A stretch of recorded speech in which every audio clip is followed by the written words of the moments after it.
Good afternoon, watchdogs and neighbors. I'm pleased to be here with Shirley Daniels, one of our candidates for the CHISD Board of Trustees. I believe it's place one. Yes. Yeah.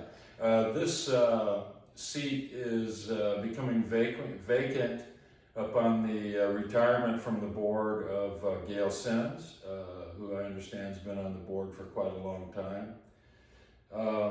For those of you who don't know Shirley, and honestly I don't know her that well, I just recently met her. She's been involved in the community for a really, really long time. I think she was on the city council for a while. And now, it's my understanding, I'm going to ask her to, I didn't ask her for a bio in advance, because I thought I'd just let her tell you a little bit about herself. But I do understand and do know that she was in education for over 2 decades. That's my understanding. So from that perspective, I think she brings, I'm sure she brings a wealth of experience to the table as it pertains to education, but I'm going to let her talk about that. So really, without any further ado, I'm going to, hey, if you don't mind, I'm just going to ask you, tell the Watchdog group and their neighbors and whoever they share this video with a little bit about yourself. You just talk to me. I am Shirley Daniels, with a wealth of knowledge on school issues.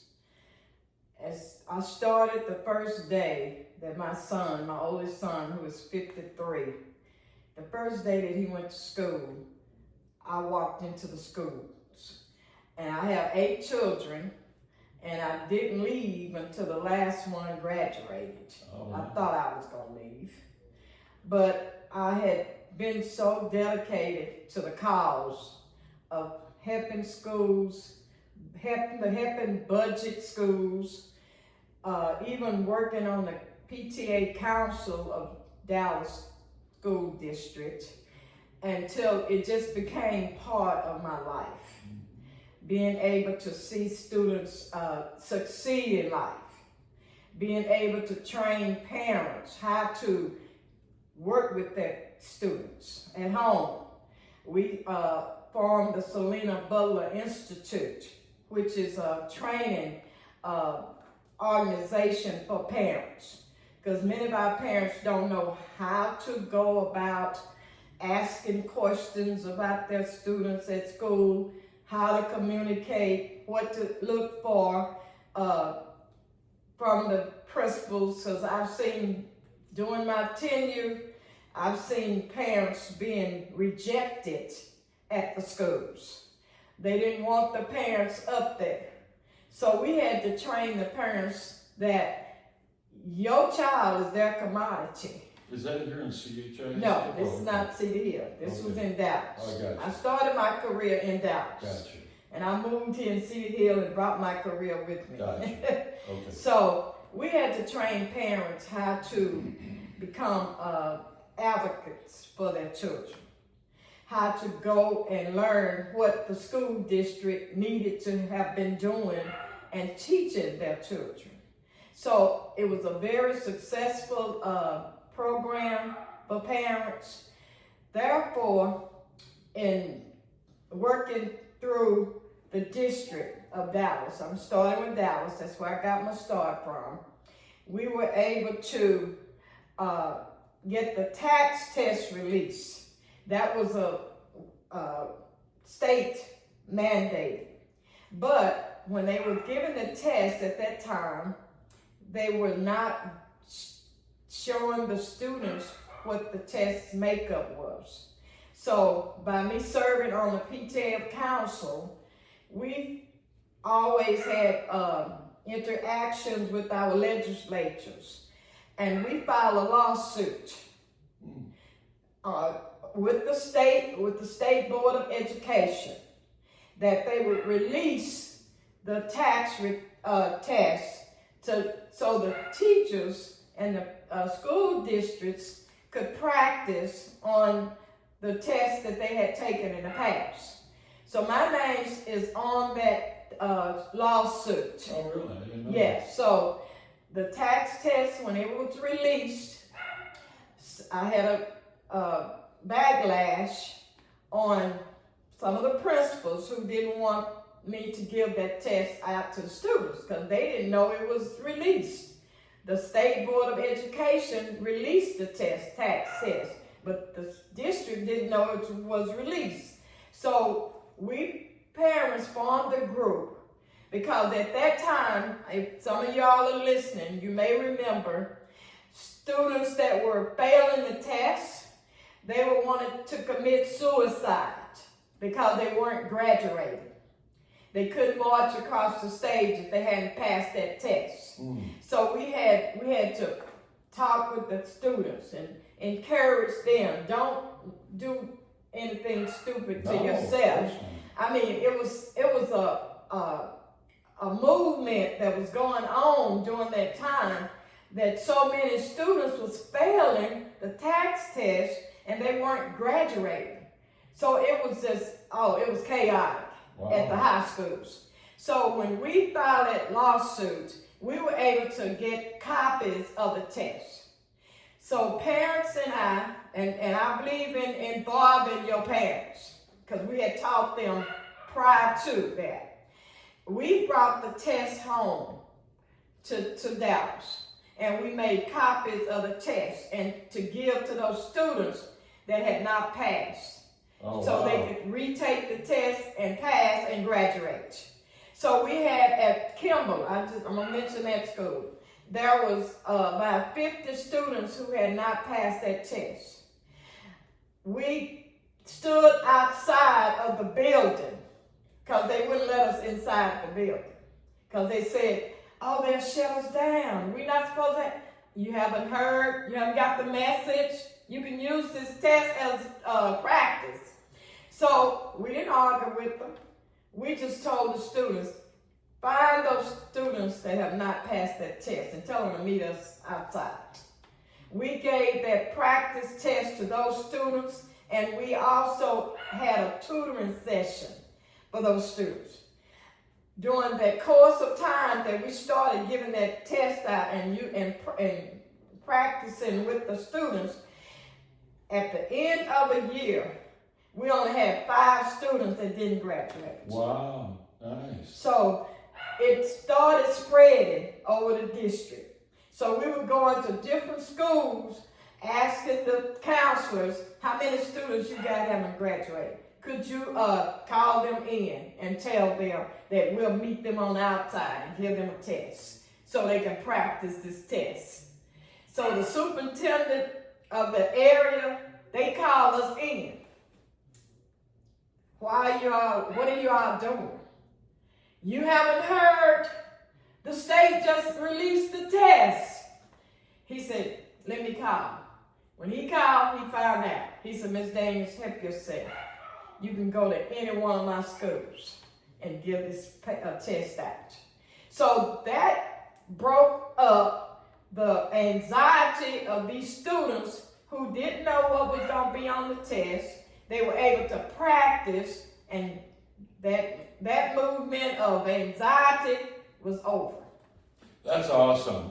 Because it makes sense. I mean, if people are going to try to get into law school, medical school, whatever school, and take the GRE, whatever they take, guess what they do? The MCAT, guess what they do? They practice. They practice. Right. Yeah, my daughter went to medical school. What did she do? Yeah. Beforehand, to maximize her ability, she took Kaplan courses to actually practice for the MCAT. Right. So that's I would take this as one of my memoirs. Well, thank you for doing that. And that was just a part of my volunteer service. Okay. Looking over my life, I have saved most of my certificates and it added up to 22,000 volunteer hours. Really? And I had volunteered so much in the schools. Now I tell parents. Do you realize that that's like 10 years worth of volunteering? Yes. Full time? Yes. So I tell parents, I said, make sure that you document your volunteer hours. It took a while for me to know that I could file it on my taxes. Oh, really? If you are volunteering for other students, Okay. not for your child. Right. I've heard so many, well, I served on this committee, I was on the board, my child was in the band, but how many other children have you helped other than your child? Right. Thinking of other children, I have taken hundreds of children to Washington, D.C. I have taken hundreds of students to Austin over the course of time. My last group was 2 years ago that we loaded up a bus and took them to Washington, D.C. so they could experience what they had been learning in school. They were able to go to the Capitol to meet some of the legislatures. All of my students that I've worked with, they come back and tell me, Miss Daniels, if it not had been for you, I wouldn't have be working in Washington right now. I wouldn't have run for city council. So I wouldn't have worked with council people or state legislatures. So it brings joy to my heart when I can look back over my life and say I made a difference with children. Wow. So that's why I'm running. Wow. Is because when I hear parents, just today, while I was knocking on doors, parents are saying, what is going on in our schools? Why is so much shooting and killing in the schools? You know what I tell them? We have to go back to the old way. I agree with that. There should not have been, I'm speaking in terms of this past year, and I did a research, over 1,948 students have been shot in the U.S. schools. It's because we took out hall monitors that monitor the doors during lunchtime. That's the worst time.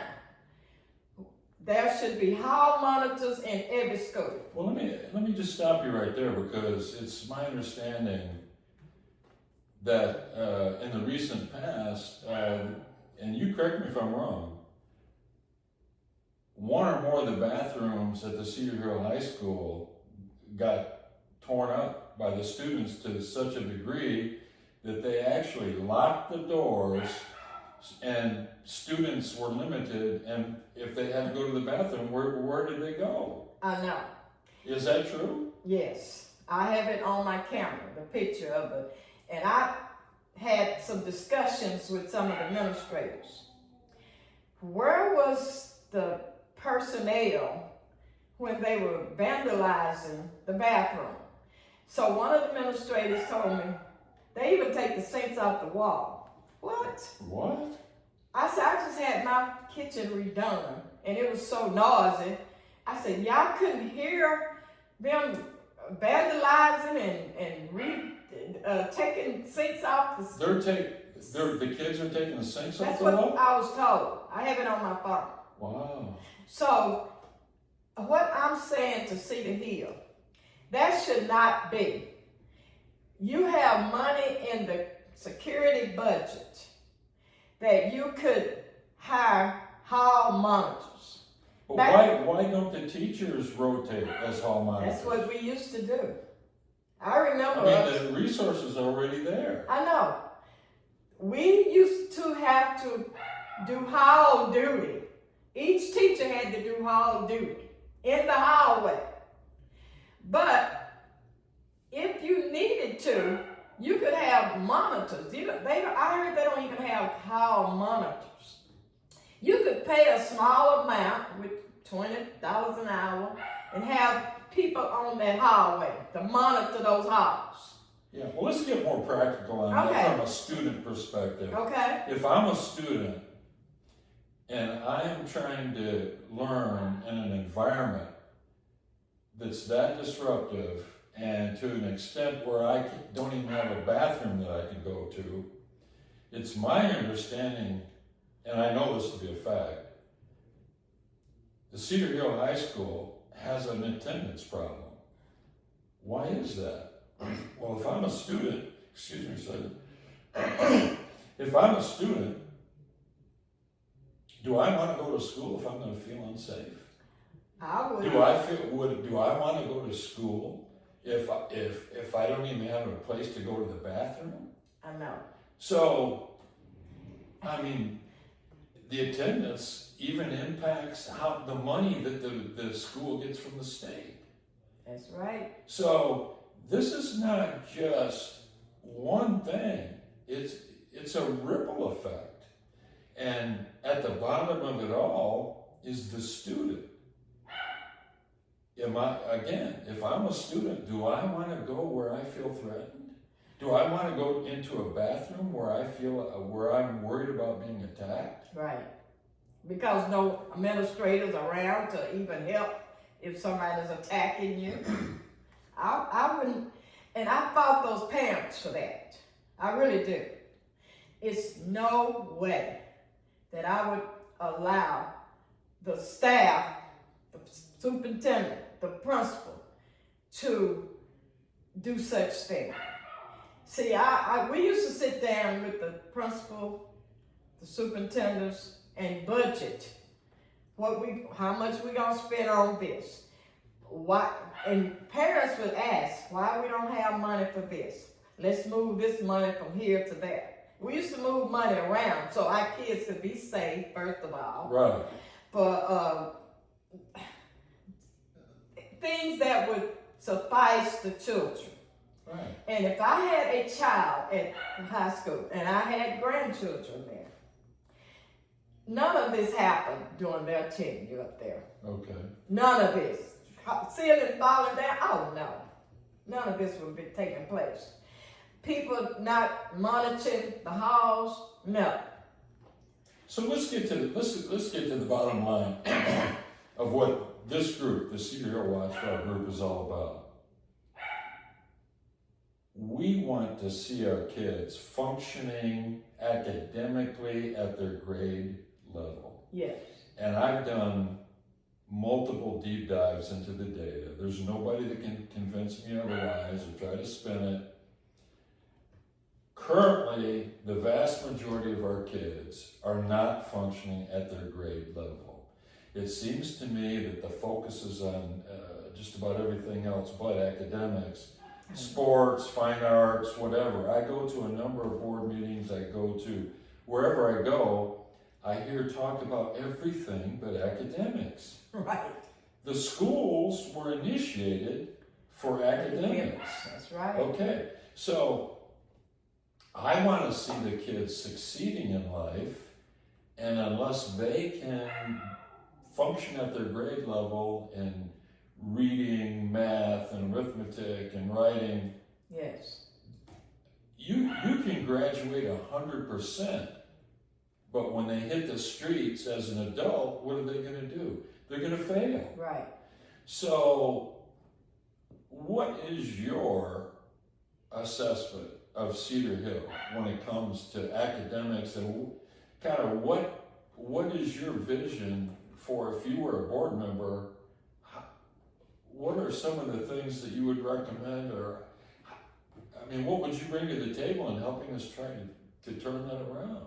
Okay, first of all, I was elated to know that they want to get rid of 45 teachers. Because within that 45 teachers, you're going to have your math, your science, that has to be let go. Trim the fat off the lean. You need to find an area that you really don't need so you can hire qualified teachers to teach these children. I mean, I just got the word not too long ago that you have teachers that are not certified that are teaching our children and making almost as much money as the certified teachers. So let's trim the fat off the meat. If anything, I could show them some areas where they could cut and keep our teachers.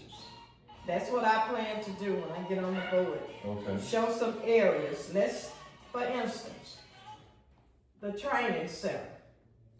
I count about 5 cars up there every day. What? 5 cars. Okay. Okay.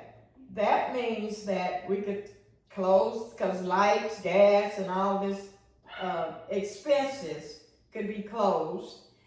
They should have one school, Beltline. You move those training people to Beltline. The Lewis to the Lewis building. It's plenty of room over there. So we really could close 2 schools without, and save money. Oh, really? Okay. Yeah, we could close 2 schools, take them to the Lewis building, because I remember when they reflourished it, and it's supposed to have been for what we use in the school for, training and etc. Okay. So that would be money that we could move to the budget for teachers, qualified teachers, okay, certified teachers in that field. Okay. Also, the maintenance, and I'm tired of hearing people saying that's why we needed the bond so we could keep our schools from looking ragged. No. The maintenance budget is higher than any budget in the school. So they kind of got hefty under the chest when I said the maintenance director, he needs to be called on the carpet for allowing the school to get in this type shape. For it's leaking, ceiling falling on teachers. Really? Oh yeah, I know a teacher's ceiling fell in on her. Really? Yes. I said that is maintenance. You could write a grant and get someone to give you money to put a topping on your school, or come in and put new tiles up.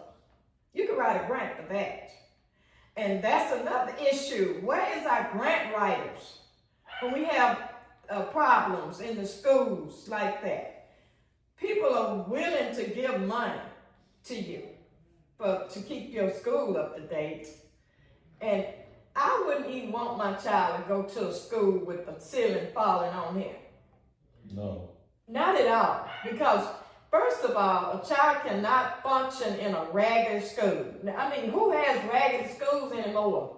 Shouldn't be. Nobody. We the only school district I know have ragged stuff hanging out the wall. I mean, ceilings.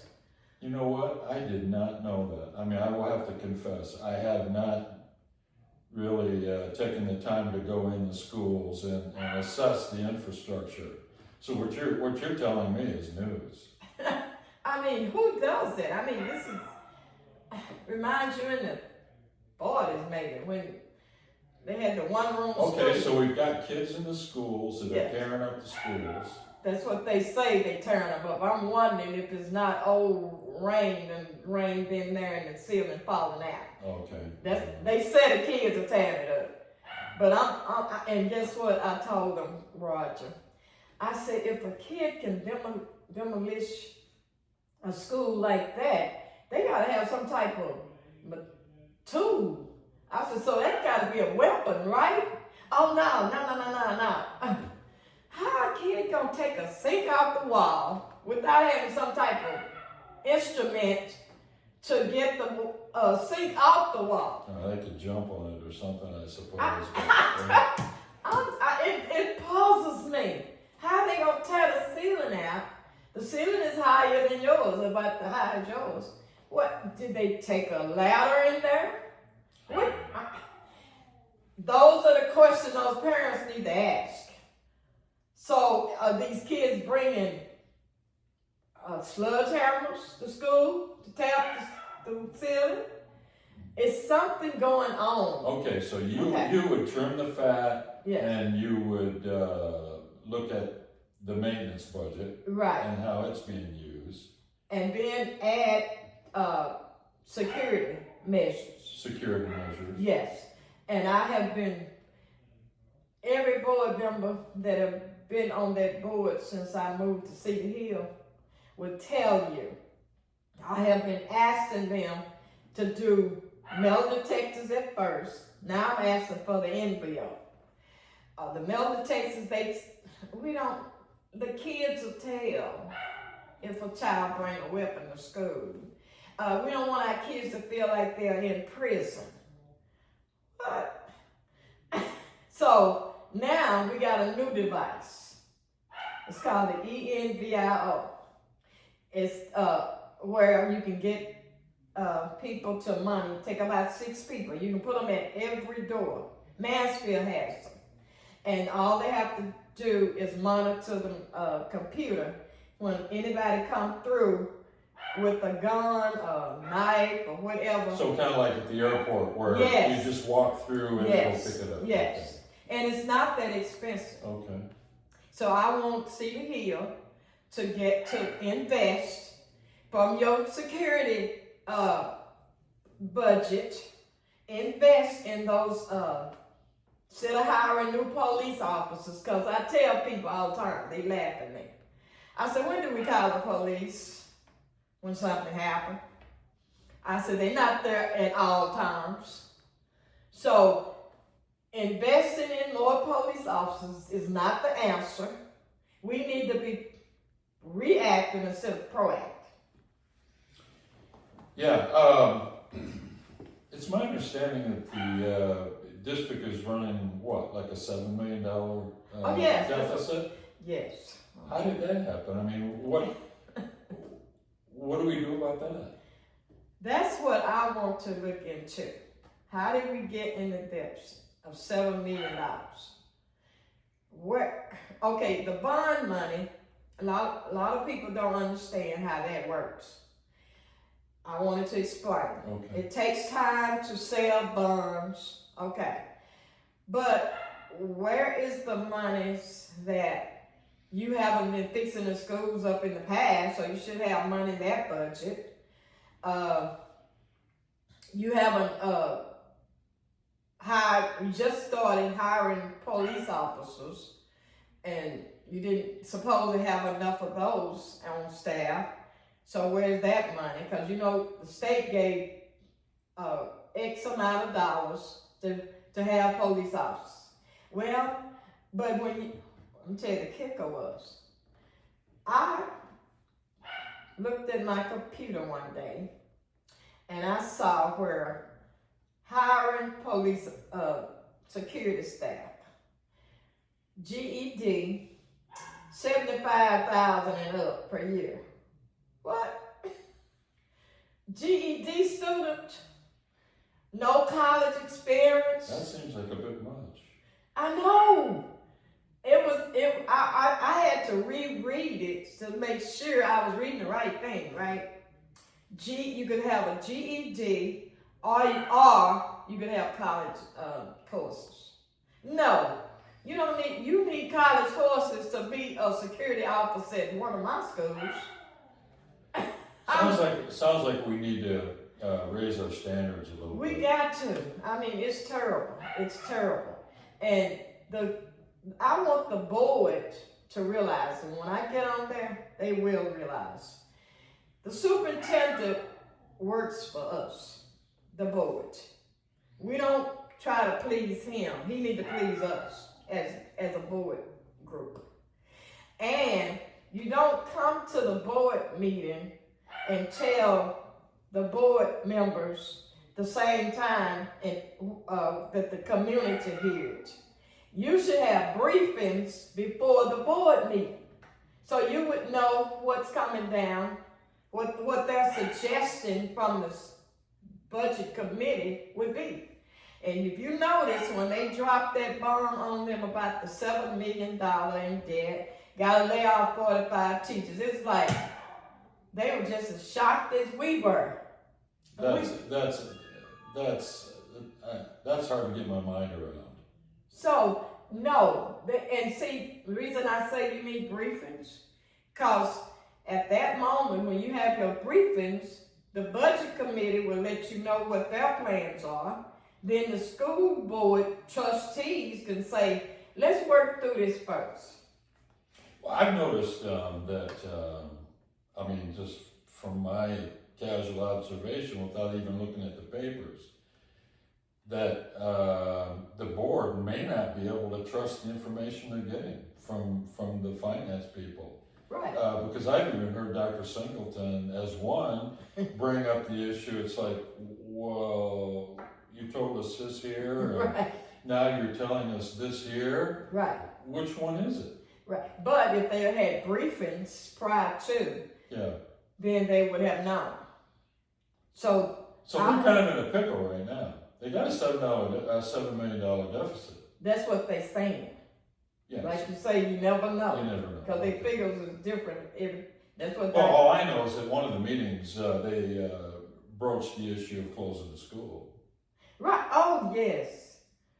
And see, if they had briefings before they brought it to the community, then the board could have had a recourse and said, let's turn this back off the lien. Well, Shirley, and forgive me if I get too pointed in some of my comments or questions, but we as a watchdog group,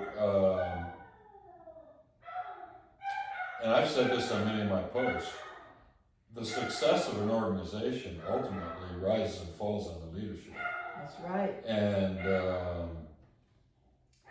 in my deep dives, I've noticed that under this current superintendent's leadership, and this is what hurts my heart, is the trajectory of academic performance has gone down. When I go to these meetings, I don't see the kind of leadership coming out of our current superintendent that me as a community member would expect. I'm very familiar with what executives are supposed to do. Been there, done that. Boards, you name it. The superintendent is hired to be the CEO, the chief executive officer of this district. Right. I've read his performance, his contract.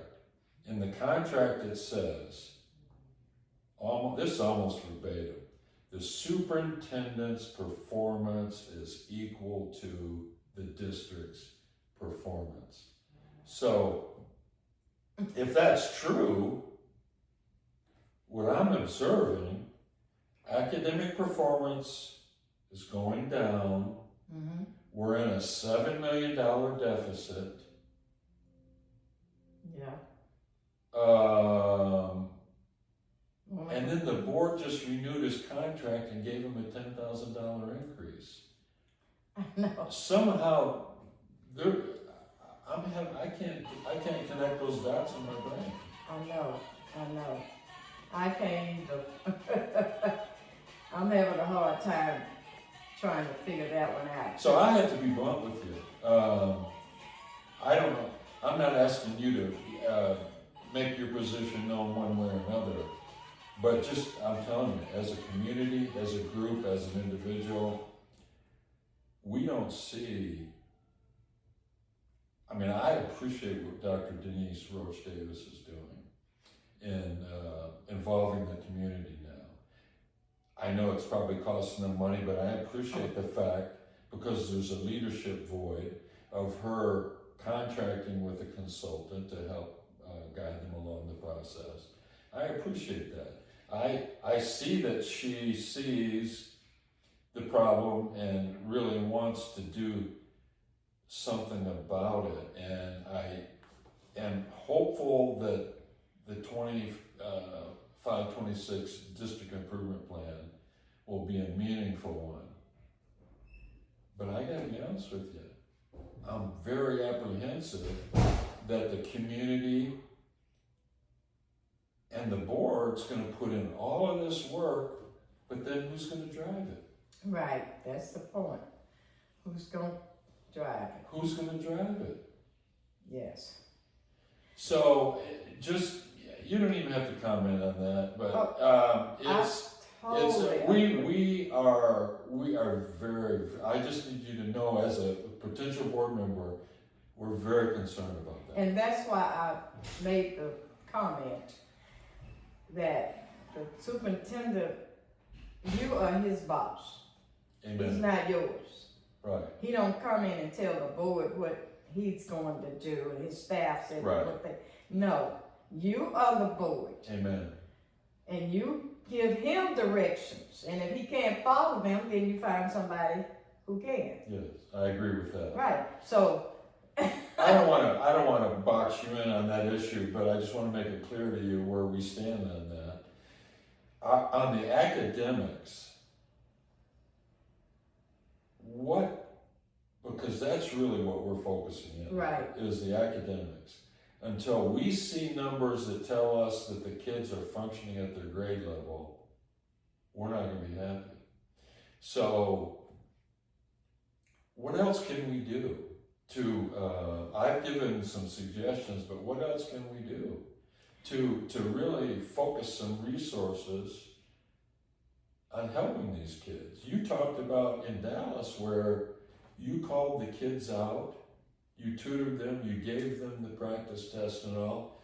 That's something practical that produces results. What can we do? Because we are in dire straits here. I want to see more the district involve more parents. Because I was looking at the volunteer picture just last night. And most of them are staff members. PTA, I saw 1 or 2 PTA people. Okay, but when you gotta start involving your parents so they will know what's going on. So I understand when they ask questions, they are pushed to the side. Really? That's what people are saying, you know. That's the current environment? Yes, the current environment. If they ask too many questions, then they be labeled as the troublemaker parent. And when I heard this, a parent told me that, I said, you know what? I got great crown for being labeled as a troublemaker when my kids went to school. I said, because each principal school that they attended and where my kids attended, they knew that Miss Daniels was going to be a troublemaker if it wasn't right. So I got the name. When I walked into the school building, first thing they would ask me, are you coming in peace or are you coming in war? And I would say, whichever one you let me come in, that's where I'm coming, okay? So parents got to realize when I get on that board, I want to create a Selena Butler Institute just for parents. You know, I'm happy to hear you say that because we also believe 100% that it's going to take parental, number one, and to some extent, community involvement. You know, there's tons of resources in this community that are not being tapped. I don't know why. Again, I think it's leadership. You got people out here like me. There's lots of people like me. Yeah. That within the structure provided by the schools, the materials provided by the schools, with some in-service on how we're all going to do this, could go into a school during the school hours. Mm-hmm. The kids that are struggling could be pulled out, aside, and people like me who we can tutor these kids. Right. It's a waste. We're not doing it. Not even being invited to do it. No. And I've given some of those suggestions to Eduardo, who I think, from my initial impressions, is a pretty sharp guy. I think he gives the impression that he wants to do the right thing. Who? Eduardo. I think he was recently the communication guy. appointed. I think it's his position is for community and parental involvement or enhancement or something like that. And I've given him a list of suggestions, and that was one of them. Good. So I hope they at least consider doing stuff like that. Right. I do too. What else do you want to talk about in terms of being on the board, or how you would impact the city in that regard? Well, like I said, I want to meet prior to. I don't want the community to have to hear it the same night or day that the board, whatever the case may be, I want us to have been informed first so we could maybe maneuver different. So now, for instance, 45 teachers gonna be fired. You think the teachers gonna be teaching students? No. Because they don't know if they on the chopping block, right? Gotcha. Okay, because I heard them. They said, I don't know if I'm gonna be here next year. Okay, you don't do that in the midst of, no, the board should have told them, first of all, don't do that publicly. Not now, okay? There's a time and place for it. It's a time. Let's try to work through to keep our teachers. It's something else we can do. Well, we have a 33% turnover rate. Can Right. you believe that? Right. Teachers already leaving. And you telling the other teachers, you're going to be cut too. I just don't know who. And we're not going to tell you who. You don't do that. No. Then they saying we're going to combine Bessie Coleman and with Pimento. But they didn't, you remember? They didn't know which school they're going to cut out. All those parents is in an uproar. Are they? Yes. They were like, I don't want my child going to Bessie Coleman. I don't want my child to have to go to Pimento. You don't do that. I mean, board members should have set the superintendent and his staff down and say, let's figure out a way before we present it to the community. And they were just as shocked as we were. Yeah. No, that shouldn't have been. He works for you. He should have called you all in first as a board and say, this is our plans. And the board should have said, no, we need another plan. Let's work, see can we find another way. I mean, I'm not used to superintendents and staff running the board. I'm not used to that. I came up under Dr. Ewell and Catherine Gillen that was board members from the heart. Well, you know what? As an observer, if this superintendent is running the board, he's running it poorly, because what I'm seeing coming from him is not. No, I'm just saying, they just like gulping whatever he's telling them. That's what I mean. Okay. Whatever he tell them we gonna do, that's what they, okay, No, that's not how it's supposed to be operated. Okay. That's what I'm talking about. Okay. Close. What I'm hearing you say, let me just summarize. You have the same concerns that we do when it comes to academic achievement. Yes, definitely so. And that we may have some misplaced priorities when it comes to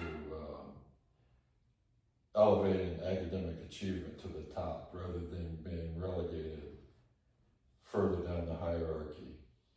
And you want safe schools. Definitely so. You want safe schools. You want to take a hard look at the budget, the maintenance fund, and do a deep dive into that and see if we're using those funds appropriately. Right. What's behind the $7 million deficit? Right. They didn't tell us. I'm hearing you say that you want information coming out of the superintendent's office, the financial department, that you can trust. Right. And listen, and we can discuss before we present it to the community. Right. Just have a dialogue. But I'm also hearing you say that you want to dramatically improve parental and community input into the process. Yes, definitely so. Okay. Yes. Well, I can't argue with any of that. I mean, that's how I was trained, and it's like I'm not used to this. Yeah. The worst possible scenario to me, and I hope that doesn't turn out this way, is that for whatever reason, performance continues to decline. Sad. And we have to go beat on TEA's door, the Texas Education Agency's door, with multiple people and say, come on, you gotta come in here and take this over. I mean, who knows? I mean, it could be worse, but you know, we don't want that. We sure don't. No. And we really can fix it ourselves. We can. We can fix it ourselves. But it's gonna take people who know, are willing to not just kumbaya and are willing to put in the hard yards to do it. Right. And I can't get used to people who just play selves, that don't speak up for the well-being of the kids, the parents. Just don't say nothing. I'm not used to people like that. Yeah. I guess I talk too much and No, I can't tolerate it. no, as long as things are done in a civil and a professional way, Yeah. and there's not personal attacks. Right. It's like the superintendent. It's no secret that we're very unhappy with the superintendent's performance. But I think you also know, Right. I've said on a personal level, he seems like a really, really nice guy. It's not about him personally. It's about performance. Right. So we're focusing on the issues. And I as wonder- long as we do that and not personally attack somebody, Right. we gotta fix it. And I we gotta focus on wonder, Roger, if the board would ever have they set him down and said to him, let's do it this way. I wonder if they ever done that. I don't know. But if you're hiring somebody, I mean, think about this. $300,000 a year. That's a lot of money. You shouldn't have to sit somebody down and do that. Right. You shouldn't have to do it. That's you're paying for a very high level of performance. That's right. Yeah. I'll just leave it there. But all we want to see is improvement. We want to see our kids do well. We want to see them functioning at their grade level. And then once that happens as a baseline, we'll be the first ones to celebrate, a basketball championship and all of that. But until you show me that the kids are functioning academically, right, I can't pay attention to the other stuff. I mean, you got your priorities misplaced. I know. Yeah. So, anyway, we'll wrap this up. I don't want it to go too long, and I appreciate your time. Thank you for inviting I me. really, really do appreciate your time. And I'm glad I met someone who thinks like me. Oh, okay.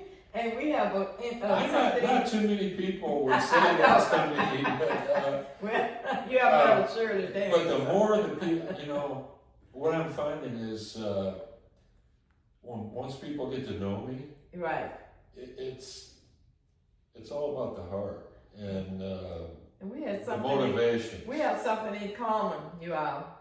His daughter Went to Stanford. My granddaughter graduated from Stanford. Awesome. Yeah. Yes. All right, folks. I hope you get something out of this. It's no secret that the school district is issue number one for us right now, as it should be.